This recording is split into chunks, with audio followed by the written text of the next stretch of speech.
Walleye. Mysterious, aloof, underwater denizen of an eerie twilight world, lurking between the bright light of day and the inky blackness of night. Walleye. It's this unique orb from which the walleye draws its name. Dark and glossy by day, it reflects a distinct white glow when illuminated by flashlight at night, akin to the specter of the full moon.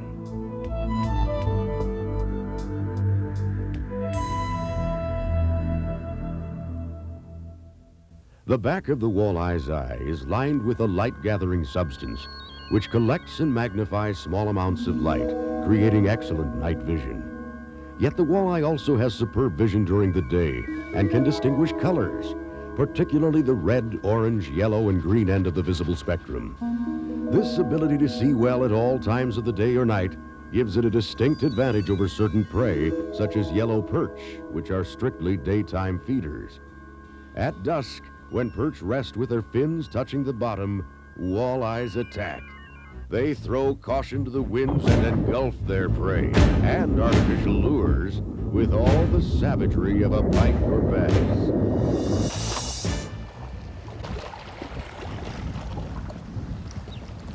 Surprised?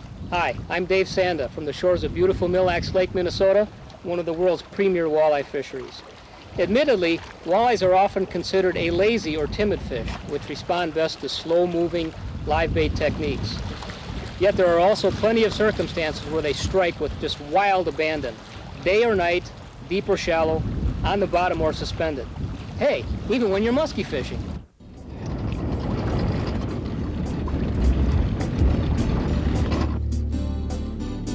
Here, musky. No, a walleye. Can't believe it. It's a walleye on a suet. The walleye is, in fact, a very versatile fish which exhibits a wide range of behavior. Yet in all cases, it's merely a matter of how they adapt to the local environment. Different food sources, body of water types, water clarities, these can all lead to very different styles of walleye behavior. Being highly acclaimed as table fare, the tasty and popular walleye has been stocked in a wide range of waters across the U.S. and Canada, greatly expanding its natural habitat. Lakes, rivers, and reservoirs all boast walleye populations, and walleyes display their own distinct brand of behavior in each environment. Every body of water must therefore be properly approached to ensure angling success. To better understand this mysterious and adaptable creature, let's join In-Fisherman staff biologist Steve Quinn as he examines the walleye's basic nature and some of its preferred tendencies. Then we'll go on to follow the walleye through several different bodies of water, all during the course of the seasons. Once you see how walleyes relate to the available environment, you'll be able to catch them wherever they swim.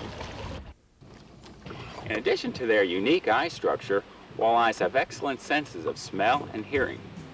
Their ability to smell potential food items often makes the addition of live bait to the back of a jig a much deadlier weapon than a plain jig. Walleyes sense sound and vibration in two ways, through their inner ear and with their lateral eye. The ability to detect sound alerts them to approaching prey and plays an important part in their feeding strategy in dark or dirty water and at night. Large, bulky, noisy lures are often effective at night, whereas you're usually better off with smaller or subtler presentations in clearer water or during the day. Walleyes are sometimes called wall-eyed pike, but that's an incorrect term. They, along with their close cousins the sauger, are actually members of the perch family and are closely related to the yellow perch. The two species are often found together in many good walleye waters, and perch are often a primary walleye forage. The walleye is a cool water fish, meaning that it functions best in lakes and rivers that are neither icy cold nor too warm. Although it operates well at temperatures from 32 to about 80 degrees Fahrenheit, it nevertheless is ideally suited to perhaps the 40 to 70 degree range. In extremely deep, cold Canadian lakes, for example, walleyes usually avoid cold main lake areas until after they warm to a sufficient degree in summer. And conversely, in southern lakes, they'll avoid shallow areas of very warm water in summer if they have the option to use cooler water. Even so, they can survive in a wide range of environments. Aggressive stocking has expanded their range from the lakes and rivers of central Canada to mid-south rivers and impoundments. Some of the largest walleyes anywhere, 15 to 20 pounders, inhabit deep, cool mountain reservoirs and receive very little angling attention. Many people view the big, pristine lakes in the north country of Wisconsin, Minnesota, and Canada as being the classic walleye waters. And in fact, there's places where big launches like these spend the entire weekend full of people chasing fish out in the middle of the lake. Although this is true, the true frontier today lies in the big reservoirs of the West. Large bodies of water from the Dakotas to Washington and south to Nevada and Colorado are exploding in walleye popularity. State records are falling like crazy on a regular basis. Big fish of 12, 15, and 18 pounds are not uncommon. Given the wide variety of environments it inhabits, walleyes forage on everything from smelt to bullheads. Shad, ciscos, perch, assorted minnows, small panfish, fingerling gamefish, alewives, insects, leeches, and frogs all find their way past the walleye's rounded teeth. In a pinch, they'll even turn to crayfish or sculpin, and even cannibalize their own young. Anything goes in the fish-eat-fish world of walleye survival. Walleyes grow big in lakes that are ideally suited to their lifestyle. Large, cool water lakes, rivers, and reservoirs can produce fish up to 10 pounds and more, and generally are your best shots for taking a trophy. Many stock lakes are suitable for walleye survival, but just aren't conducive to growing large fish. Top out size might be, 4 to 6 pounds. Less than ideal waters, meanwhile, might support a remnant or sparse population, particularly in waters that are ideally suited to other species. Ultimate size, therefore, depends on a host of factors. The walleye's body shape is a masterpiece of compromise. Long compared to bass, it's not as thin as pike or muskie. It's flexible enough to maneuver in sparse weed and wood cover, yet is also ideally suited for deep open bottom areas. The walleye can put on enough of a burst speed to snatch suspended prey like ciscos or shad, plus it loves current and functions like a dream in rivers. River walleyes typically hug the bottom, facing into current, while the flow deflects over and around their torpedo-shaped body.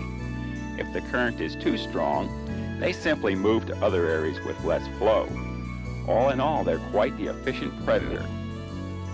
Walleyes usually have a distinctive white spot at the base of the tail. This is lacking in its close cousin the sauger, which looks much like the walleye in general appearance, although they often display small black spots on their body. Sauger are a bit more tubular in body shape than walleyes, making them even more efficient in heavy current. The sauger's eye structure can't tolerate high light levels, so they're predominantly a fish of turbid rivers and reservoirs and a few deep lakes. When inhabiting the same environment, sauger are usually found deeper than walleyes. The two species will often hybridize in nature, and the resulting saugeye may be difficult to distinguish from a true sauger without scientific examination. In general, walleyes grow the largest, sauger the smallest, and saugeye in between. Depending upon environment, walleyes may achieve a top-out size of anywhere from 4 to 20 plus pounds. A typical trophy is about 8 to 12 pounds. The world record was caught in Old Hickory Lake, Tennessee in 1960 and weighed 25 pounds. Most sauger run somewhere between 1 and 3 pounds. The world record was caught in Lake Sakakawea, North Dakota in 1971 and weighed 8 pounds and 12 ounces. The world record saugeye was caught in the Yellowstone River, Montana and weighed 12 pounds and 7 ounces. If you're a world traveler, you might spot a fish in Europe that'll blow your mind. The European zander is almost a dead ringer for the North American walleye. It does better in warmer water and nests as opposed to spreading its eggs across the bottom. But the biggest difference is that it grows even larger than walleyes. 15 to 20 pound plus giants are actually quite common in good zander waters.